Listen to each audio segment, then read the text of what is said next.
The Eight Immortals Travel East Chapter 15. Imagine watching your entire life's work just burn to the ground right in the Yeah, rearview mirror. like just absolute destruction. Right, like you are running for your life in the dark, you're entirely alone, and the sounds of your catastrophic failure are literally still echoing behind you. It's a terrifying image. It really is, and we are not talking about, a minor setback here. We are stepping into the smoking, chaotic aftermath of an absolute devastating rout. A total collapse. Exactly. So today, we're traveling back into ancient China through this really fascinating excerpt from Chapter 15 of the classic text, Journey to the East. Right, the Dongyuji. Yes, the Dongyuji. And we're going to be riding alongside General Zhongli. This is a man who has he's lost his army, his legacy, and basically his entire sense of reality. Yeah, his whole worldview is just gone. Totally. It is such a brutal starting point for a protagonist. I mean, honestly, Right. the text plunges us straight into the somatic reality of defeat. Like, he rides until the glow of the fire is far away, until the screaming of the battle finally dies down in the distance. Just running on pure adrenaline. Exactly. And he only allows himself to feel a sliver of relief once that immediate physical danger is past. Yeah. But that relief is instantly replaced by a profound psychological collapse. Because the anatomy of this defeat is so absolute. I mean, let's look at who Zhongli was yesterday compared to tonight. Right, the contrast is wild. It is. Before this fire, he was a supreme commander of the Han Dynasty. His stated goal in the text, and this shows his arrogance, right? His goal was to sweep away the northern tribes. Yeah, he refers to them as the ugly captives. The ugly captives, right.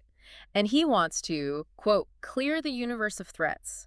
I mean, this was a man operating at the absolute pinnacle of worldly hierarchical success. He was on top of the world. He wanted his name carved into history as a great man of his generation. And now, I mean, his massive army is gone. His camp is literally ashes. And the psychological burden he carries through the dark is just suffocating. You can really feel it in the text. You can. He realizes that his defeat right at the front lines hasn't just ruined his career, It has completely destroyed the awe and prestige of the entire Han military. Wow, so he's carrying the weight of the whole empire's reputation. Yes. The text gives us his internal monologue, and it is just drenched in shame. He feels he has failed the court above him, completely ruined a massive imperial endeavor, and practically incinerated his own reputation. And he thinks about going home, right? He does, but then he realizes he has absolutely no face left to return to the elders of his hometown. Oh, man. He concludes with this incredibly bleak thought. He literally says, heaven is destroying me. Yeah. And then he quotes that proverb, man proposes, heaven disposes, which is just such a heavy realization. But wait, I have to challenge something here because this caught my eye. Okay, go for it. The story has him ride all through the night until dawn. He gets completely lost, like no houses, no people. By noon, the text points out that both he and his horse are absolutely starving. Right, they're physically depleted. Completely. He is forced off the main roads onto these unmapped, rugged mountain paths, pushing himself to the brink of physical collapse. So my question is all this brutal physical starvation really necessary for the narrative? I see what you're asking. Like, couldn't the author just have him experience a profound intellectual epiphany back in his tent?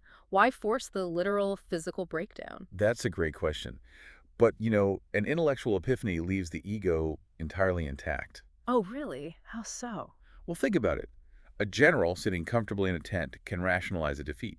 He can draft a new strategy or write a persuasive letter to the emperor blaming the logistics. Oh, right. Like the supply lines failed. It wasn't my fault. Exactly. But the physical depletion we see here is a systemic dismantling of his reality. This physical breakdown is required to trigger what we would modernly call an ego death. Wow, an ego death. Yeah, because the ego is anchored to the body, and it's anchored to the physical environment. When he sheds the broad, paved highways of the empire, he is shedding the structural predictability of the Han Dynasty. So the roads themselves are metaphorical. Absolutely. The main roads represent the hierarchical, controlled world he previously commanded, the paths of the mortal dust. Right, where his rank actually matters. Exactly. By getting physically lost on these narrow, chaotic mountain tracks, his titles lose their physical jurisdiction. I mean, a starving man on an unmapped cliff cannot command the landscape. He can't just order the mountain to give him food. No, he can't. His ego, which is built entirely on control and rank, cannot survive in a space where those concepts have zero utility. Hmm. The starvation weakens his mortal anchors, so his perception can actually shift. Okay, I see. It's almost like taking a modern CEO whose multinational company completely collapses overnight in some huge public humiliating scandal. That's a perfect analogy. Right, because if they just go back to their penthouse, they are still a CEO. It's just a failed one. Yeah, a failed CEO, but they're still insulated by their wealth and their environment. But if they suddenly find themselves, I don't know, wandering a foreign highway at midnight, completely broke, phone dead, no assistance, no severance package. Just pure physical exhaustion. Exactly. That is when the corporate identity finally shatters. The environment forces the psychological surrender. That is the exact mechanism happening here. His physical descent directly mirrors his descent into the untamed unknown, and the environment becomes increasingly hostile to his former self. Yeah, the sun goes down, the mood shifts. Right. As the red sun sets and the moon rises, the text places him in this dense, deeply hidden forest. It describes tangled weeds, overgrown trees, and a profound, boundless loneliness. Which is very different from a military camp. It's a highly yin environment. It's dark, passive, absorbing, and that stands in stark contrast to the destructive, hyperactive yang energy of the burning military camp he just fled. And it pushes him to his absolute limit. I mean, he stops his horse in these dark woods, looks up at the sky, and sighs, declaring, "This is a dead end." Yeah, he's just done. He's hesitating, pacing around, completely trapped. He has reached the absolute boundary of his own capabilities. The term used in the text, Judai, it implies an absolute ground where all conventional paths terminate. He has literally run out of map. Right. The Han Dynasty GPS just has no data for this forest. I love that. The Han Dynasty GPS is offline, and then the moment he completely surrenders to the fact that he is trapped, a stranger appears from a bend in the mountain. The Husing. Yes, the source text calls him a Husang, a foreign monk. And the visual description of this guy is incredibly vivid. Like he has green eyes, a handsome face, disheveled hair, and a bare head. Very striking imagery. Yeah, and he wears clothes knotted together from grass, and he carries a simple bamboo cane. But why a foreign monk? Why not a wise old Han scholar or, a local villager? Well, the introduction of a foreign figure, especially one with green eyes, which was often used in classical Chinese literature to denote someone from far western regions or Central Asia. Oh, interesting. Yeah, it's deeply intentional. It immediately places the monk outside the taxonomy of Han society. So he's not part of the system at all. Exactly. A local scholar would still exist within the Confucian hierarchy. Yeah. There would still be rules of engagement, deference to the general's rank. They'd have to bow a certain way, use certain titles. Right. But this monk is completely untethered from the empire's social structures. Just look at the contrast in their somatic states. Oh, it is night and day. Zhongli is starved, stressed, heavily armored, and just crushed by anxiety. And the monk? The monk walks with large strides. The text explicitly notes his deep, self-satisfied joy and this untrammeled, free-spirited aura. The monk embodies the Taoist concept of moving effortlessly through the world. He's entirely unbound by the anxieties of legacy or failure. And Zhongli instantly recognizes this, right? Like he sees someone vibrating on a completely different, much higher frequency. He knows he's outmatched. Yeah. So he gets off his horse, bows, and begs for directions and a place to stay. But then he completely misreads the situation. Oh, he really does. He introduces himself by declaring his grand title. He's like, "I am a great Han general. I lost my battle against the northern tribes. I'm lost." He can't let it go. He essentially drops his resume in the middle of a mystical forest. He is pulling the ultimate "do you know who I am" card. It's almost funny. It is. And the monk's reaction is just brilliant. The monk just nods. He says absolutely nothing. Not a single word. Not a word of comfort, no acknowledgement of the rank. He just starts walking. So, I mean, how do you interpret that silence? Well, how do you see it? To me, it is a complete refusal to play the general's game. By not speaking, the monk makes the title completely worthless. If the monk had said, "Yes, general, follow me," he would be validating the hierarchy. He would be keeping Zhongli anchored to the mortal world.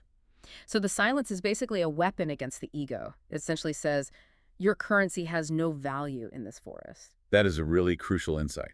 Because words belong to the mortal world, the world of orders, reports, decrees, and military strategies. The very things that just burn down. Yes, the very things that led to Zhongli's catastrophic failure.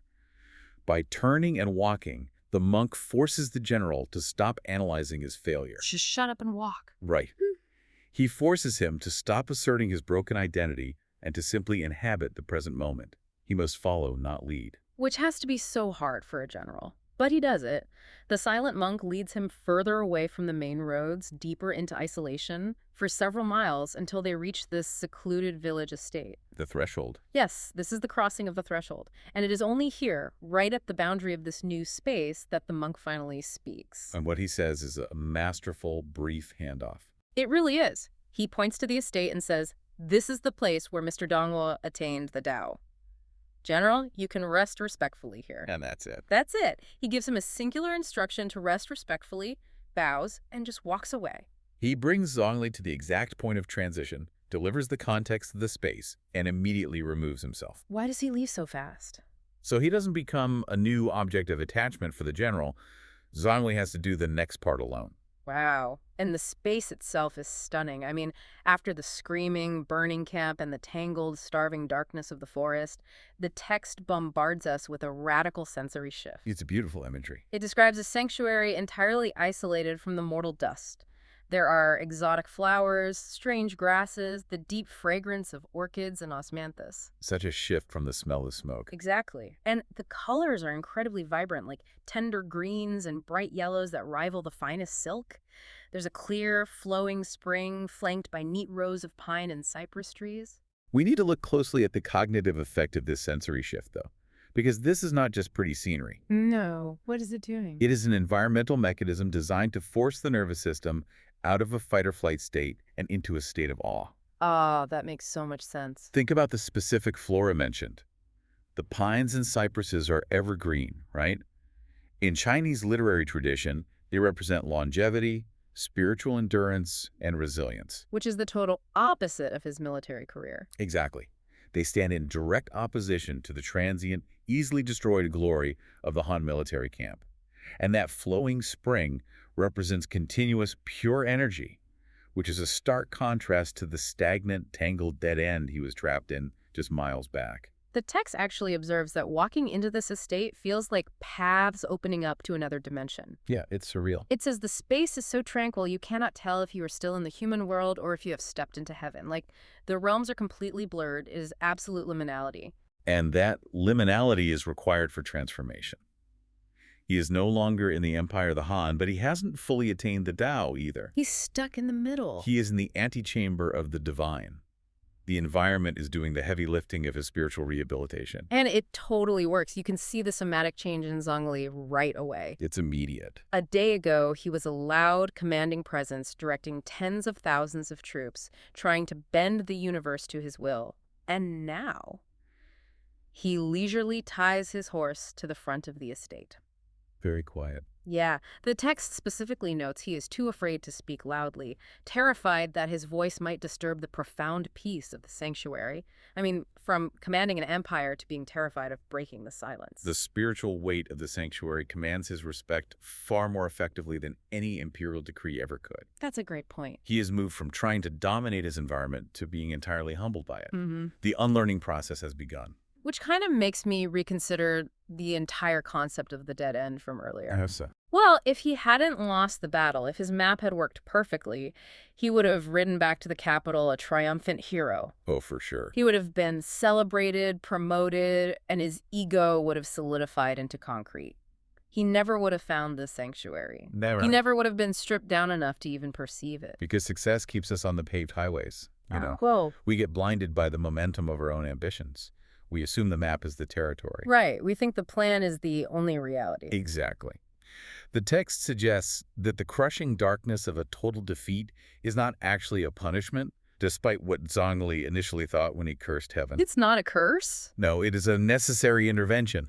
It forces us onto the unmapped paths where genuine transformation actually lives. It totally reframes failure. I mean, we think of failure as a detour from our destiny, but in this text, the failure is the destiny. It's the prerequisite. Yeah, it is the necessary prerequisite for higher awareness. Yeah. You basically have to burn down the camp to see the stars.